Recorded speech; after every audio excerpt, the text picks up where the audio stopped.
Primeira coisa que a gente tem que saber quando a gente fala em artrose é um processo que acomete as articulações do nosso corpo.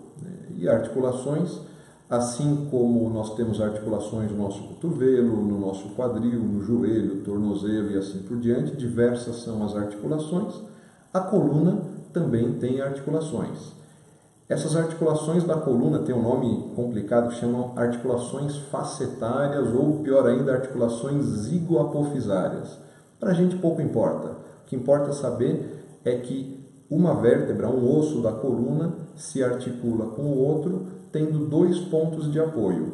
E isso eu vou mostrar no modelo aqui para vocês. Isso daqui é o meu modelinho da minha coluna vertebral, um segmento que compreende dois ossos da minha coluna lombar.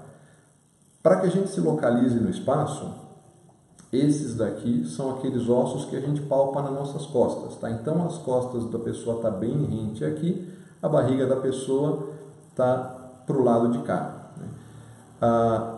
Um osso em relação a outro, como eu informei antes, ele tem dois pontos de apoio. Na região da frente, um osso se apoia no outro, tendo o disco interposto entre eles, e isso foi o assunto dos nossos últimos 3 vídeos sobre hérnia de disco, problemas de disco. Se você perdeu, volta na nossa timeline, confira.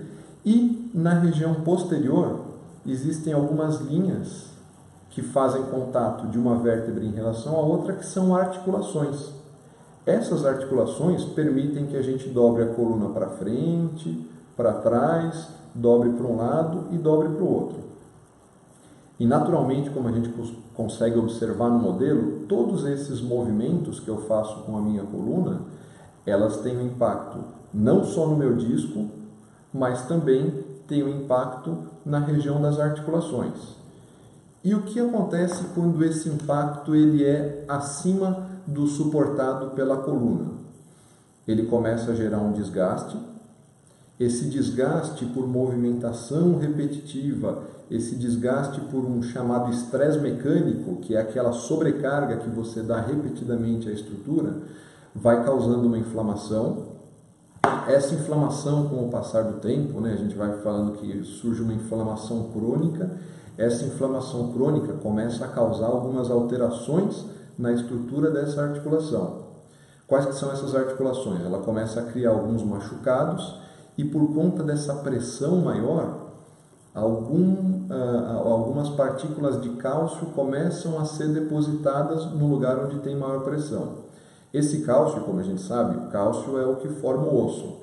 Ele vai causando uma deformidade, e essas deformidades, muitas vezes, elas aparecem como se fossem pequenos espetos, pequenas espículas. São os chamados osteófitos. Okay? Isso a gente costuma ver, às vezes o paciente lê num laudo de ressonância, tem um osteófito na coluna. O que é osteófito? Osteófito é o depósito de cálcio. E por que depositar cálcio? Por conta de uma pressão exacerbada nesse segmento da coluna. Popularmente, como é que a gente conhece o osteófito? O popular bico de papagaio, justamente porque ele parece uma espícula, ele parece um bico. Essa reação inflamatória, esse depósito de cálcio, essa deformidade da coluna é o processo que a gente chama de artrose e é uma das principais causas de dor nas articulações da coluna.